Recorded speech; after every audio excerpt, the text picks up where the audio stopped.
Hello student, मैं हूँ रीना। आप देख रहे हो रीना एकेडमी चैनल। आप सभी का मेरे चैनल पर स्वागत है। मैं अपने आज के सेशन में आपके लिए लाई हूँ कक्षा 7 हिंदी पाठ्य पुस्तक वसंत भाग 2 का लेसन नंबर 5 मिठाई वाला का संपूर्ण प्रश्न अभ्यास। तो स्टूडेंट्स के पिछले वीडियो में हमने मिठाई वाला कहानी के बारे में पढ़ा और समझा था। आइए आप सभी अंत तक बने रहे हमारे साथ इस वीडियो में। इस वीडियो के अंत तक आपको मिठाई वाला पाठ का संपूर्ण प्रश्न अभ्यास देखने को मिलेगा। तो इसमें पहला प्रश्न है कहानी से, मिठाई वाला अलग अलग चीजें क्यों बेचता था और वह महीनों बाद क्यों आता था। इस प्रश्न का उत्तर हम लिखेंगे। बच्चे एक चीज से उब न जाएं, इसीलिए मिठाई वाला अलग अलग चीजें बेचता था। बच्चों में उत्सुकता बनाए रखने के लिए वह महीनों बाद आता था। तो इस पहले प्रश्न का उत्तर होगा ये स्टूडेंट। अब प्रश्न नंबर 2 है, मिठाई वाले में वे कौन से गुण थे जिसकी वजह से बच्चे तो बच्चे बड़े भी उसकी ओर खींचे चले जाते थे। अब इस प्रश्न का हम उत्तर लिखेंगे स्टूडेंट। मिठाई वाले का स्वर बहुत ही मादक था और मधुर था। वह स्नेहाभिषिक्त कंठ से गा गा कर अपने सामान बेचता था तथा वो जिन बच्चों के पास पैसा नहीं होता उन्हें मुफ्त में ही सामान दे देता, यानी फ्री में सामान दे देता था। इन्हीं सब गुणों के कारण बच्चे तथा बड़े सभी मिठाई वाले को पसंद करते थे। अब नेक्स्ट प्रश्न है प्रश्न नंबर 3, विजय बाबू एक ग्राहक थे और मुरली वाला एक विक्रेता, यानी अपने सामान बेचने वाला। दोनों अपने अपने पक्ष के समर्थन में क्या तर्क पेश करते हैं। तो स्टूडेंट इसका उत्तर हम लिखेंगे। प्रश्न नंबर 3, विजय बाबू यानी विजय बाबू ने कहा, क्यों भाई, किस तरह देते हो मुरली। तो मुरली वाला ने जवाब दिया, दी तो वैसे 3-3 पैसे के हिसाब से है, पर आपको 2-2 पैसे में ही दे दूंगा। तो फिर विजय बाबू ने पूछा, तुम लोगों की झूठ बोलने की आदत होती है, देते होगे सभी को 2-2 पैसे में, पर एहसान का बोझा मेरे ही ऊपर लाद रहे हो। तो मुरली वाले ने विजय बाबू की बात को सुनकर जवाब दिया, आपको क्या पता बाबूजी कि इनकी असली लागत क्या है, यानी ये कितने पैसे में बनी है। दुकानदार चाहे हानि यानी नुकसान उठाकर चीजें बेचे, पर ग्राहक को लगता है कि मुझे लूट रहा है। आप भला क्यों विश्वास करेंगे। यानी ये जो है कुछ बातें लिखी गई है जो विजय बाबू और मुरली वाले के बीच में बातें हुई थी। दोनों अपने अपने पक्ष में क्या बात करते हैं, यही जो है यहाँ पे लिखा गया है। अब नेक्स्ट प्रश्न है प्रश्न नंबर 4, खिलौने वाले के आने पर बच्चों की क्या प्रतिक्रिया होती थी। इसका उत्तर हम लिखेंगे। खिलौने वाले के आने पर जो जहां रहता, जिस हाल में रहता, दौड़ते हाँफते हुए खिलौने वाले के पास जाता। इस दौड़ने भागने में किसी की टोपी गली में गिर पड़ती, तो किसी का जूता छूट जाता, तो किसी का पाजामा ढीला हो जाता। यानी ये बच्चों की प्रतिक्रिया होती थी जब खिलौने वाला आता था। तो अब नेक्स्ट प्रश्न है प्रश्न नंबर 5, रोहिणी को मुरली वाले के स्वर से खिलौने वाले का स्मरण यानी याद क्यों ही आया, मतलब क्यों हो आया, वो क्यों याद करने लगी मुरली वाले की आवाज को सुनकर खिलौने वाले को। तो इसका उत्तर हम लिखेंगे। रोहिणी को मुरली वाले के स्वर से खिलौने वाले का स्मरण इसलिए हो आया क्योंकि मुरली वाले की तरह खिलौने वाला भी मधुर मादक स्वर में गा गा कर खिलौने बेचता था। अब नेक्स्ट प्रश्न है हमारा प्रश्न नंबर 6। प्रश्न नंबर 6, किसकी बात सुनकर मिठाई वाला भावुक हो गया था। उसने इन व्यवसायों को अपनाने का कारण क्या बताया, यानी अपने इन व्यवसायों को उन्होंने क्यों अपनाया था, इसका कारण मिठाई वाले ने क्या बताया। इसका उत्तर हम लिखेंगे स्टूडेंट। रोहिणी की बात सुनकर मिठाई वाला भावुक हो गया था। मिठाई वाले को 2 बच्चों जो असमय ही मृत्यु को प्राप्त हो गए थे, यानी मिठाई वाले के 2 बच्चे थे जो वो जो है बिना टाइम के ही पहले ही उनकी मृत्यु हो गई थी, वो मर गए थे। तो मिठाई वाला जिस भी व्यवसाय को चुनता था या अपनाता था वो बच्चों से संबंधित था। यही कारण था कि इन सभी नन्हे मुन्ने बच्चों में मिठाई वाले को अपने बच्चों की छवि यानी झलक दिखती थी, तो इसीलिए मिठाई वाला इन व्यवसायों को अपनाता था। अब अगला प्रश्न है हमारा प्रश्न नंबर 7। प्रश्न नंबर 7, अब इस बार ये पैसे ना लूंगा। कहानी के अंत में मिठाई वाले ने ऐसा क्यों कहा, इसका उत्तर हम लिखेंगे। उपर्युक्त वाक्य कहानी के अंत में मिठाई वाले ने इसलिए कहा क्योंकि उसके स्मृति पटल यानी उसकी यादों में जो है अपनी बीती हुई जिंदगी की यादें ताजा हो गई थी। रोहिणी के पुत्रों चुन्नू मुन्नू में मिठाई वाला अपने बच्चों की छवि यानी झलक देख रहा था। तभी मिठाई वाले ने कहा, अब इस बार ये पैसे न लूंगा। अब नेक्स्ट हमारा 8वां प्रश्न है। इस कहानी में रोहिणी चिक के पीछे से बात करती है। क्या आज भी औरतें चिक के पीछे से बात करती हैं? यदि करती हैं तो क्यों? आपकी राय में क्या यह सही है? इसका उत्तर हम लिखेंगे। आज भी ग्रामीण इलाकों या मुस्लिम परिवार में पर्दा प्रथा का प्रचलन है। इसका प्रचलन धीरे धीरे कम होता जा रहा है, परंतु अगर पर्दा प्रथा की वजह से किसी भी वर्ग या समुदाय की किसी बालिका या स्त्री को उसकी कामयाबी में बाधक बने तो ऐसी स्थिति में पर्दा प्रथा सही नहीं है। यानी स्टूडेंट, जो ग्रामीण इलाका है, गांव के एरियाज हैं और मुस्लिम परिवार में पर्दा प्रथा का प्रचलन है।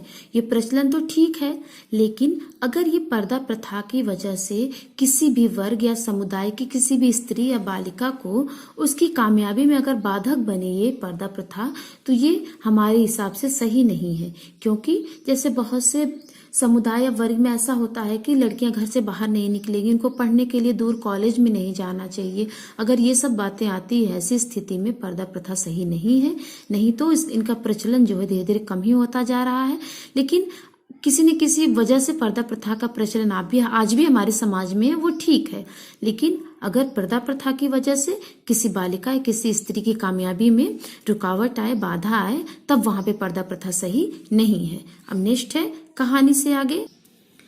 प्रश्न नंबर 1, मिठाई वाले के परिवार के साथ क्या हुआ होगा? सोचिए और इस आधार पर एक और कहानी बनाइए। इसका उत्तर हम लिखेंगे। मिठाई वाला एक प्रतिष्ठित, संपन्न तथा सुखी व्यापारी था। दुर्घटनावश किसी दिन उसकी पत्नी और दोनों बच्चों की मृत्यु हो गई। पत्नी और बच्चों के न होने के कारण व्यापारी को अपना अस्तित्व और संपत्ति व्यर्थ यानी बर्बाद खराब लग रही थी।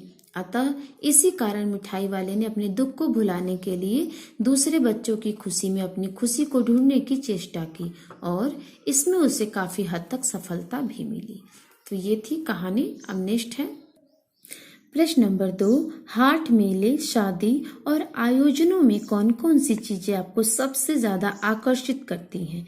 उनको सजाने बनाने में किनका हाथ होगा? उन चेहरों के बारे में लिखिए। तो इसका उत्तर हम लिखेंगे।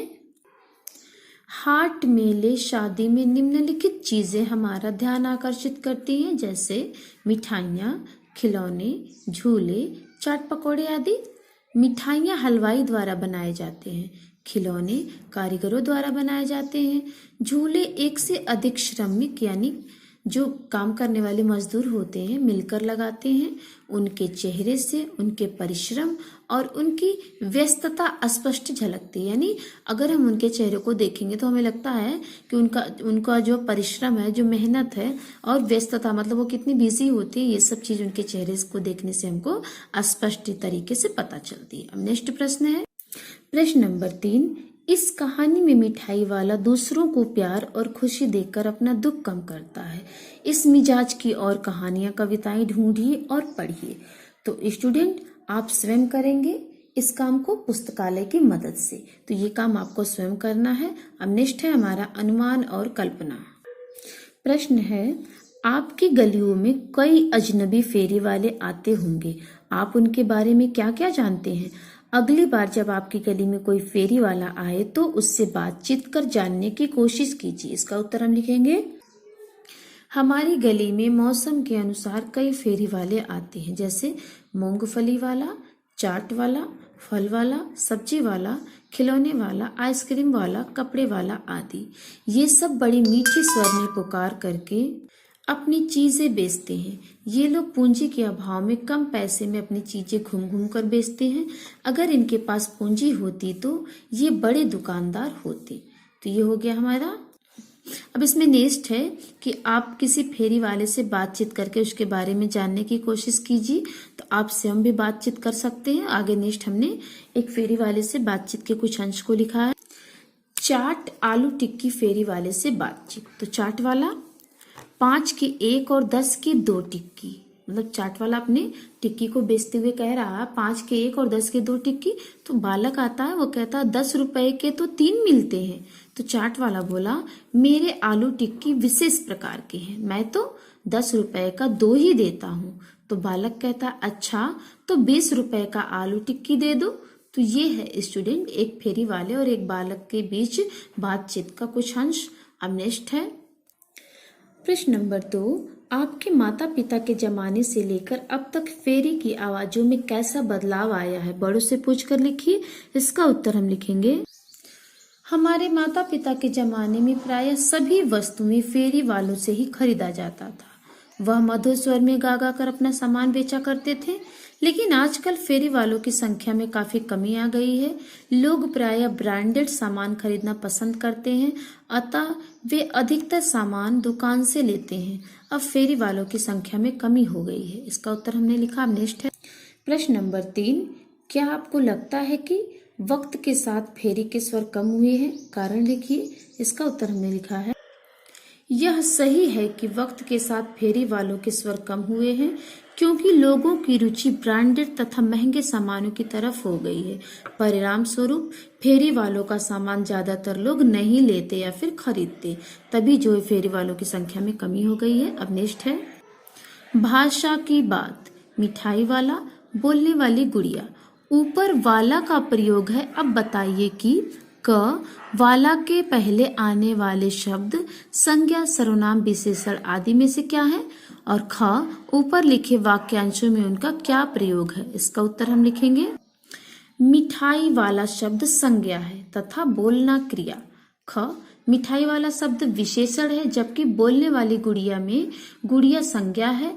बोलने वाला शब्द विशेषण है जो गुड़िया की विशेषता बता रहा है। तो इसका उत्तर हमने लिखा। अब प्रश्न नंबर 2 है अच्छा मुझे ज्यादा वक्त नहीं, जल्दी से 2 ठो निकाल कर दो। उपर्युक्त वाक्य में ठो के प्रयोग की ओर ध्यान दीजिए। पूर्वी उत्तर प्रदेश और बिहार की भाषाओं में इस शब्द का प्रयोग संख्यावाची शब्द के साथ होता है। जैसे भोजपुरी में 1 ठो लइका, 4 ठे आलू, 3 ठे बटुली। तो ऐसे शब्दों का प्रयोग भारत की कई अन्य भाषाओं बोलियों में भी होता है। कक्षा में पता कीजिए कि किस किस की भाषा बोली में ऐसा है। इस पर सामूहिक बातचीत कीजिए।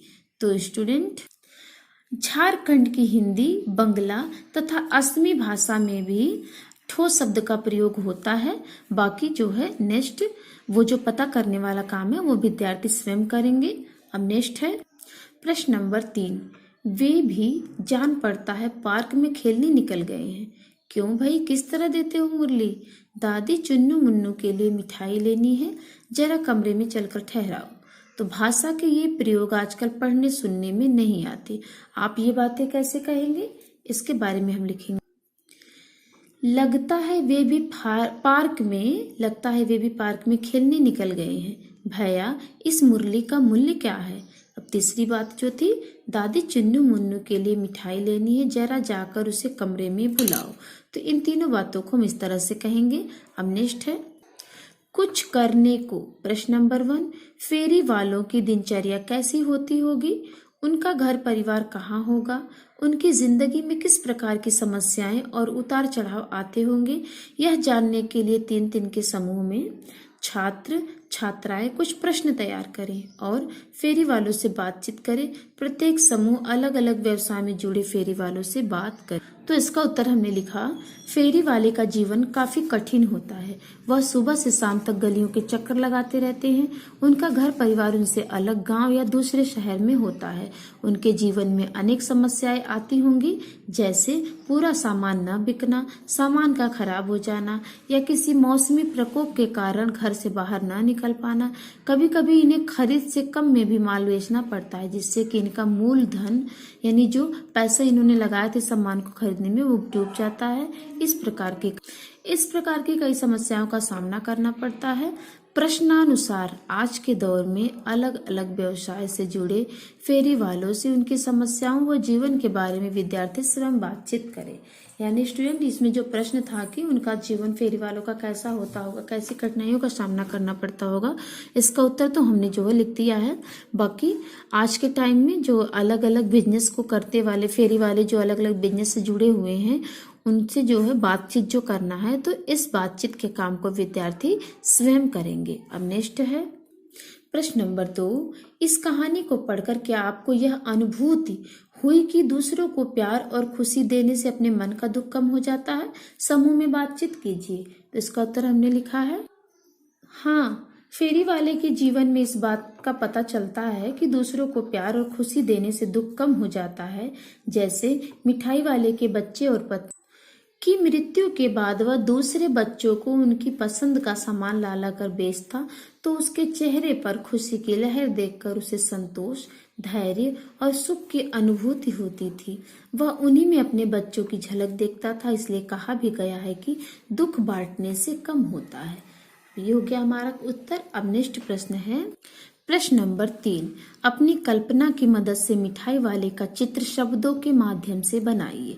यानी अपनी कल्पना, पहले कहानी को पढ़िए और आपके मन में उसका कैसा चित्र बन रहा है मिठाई वाले का, उसी कल्पना की मदद से आपको शब्दों में उन चित्रों के बारे में लिखना है। तो हमने लिखा है मिठाई वाला लंबा, दुबले पतले शरीर वाला, भूरी भूरी आंखों वाला, मीठा स्वर, सिर पर टोकरी, पैरों में चप्पल, पजामा कुर्ता पहने, कंधे पर गमछा लिए चलता होगा।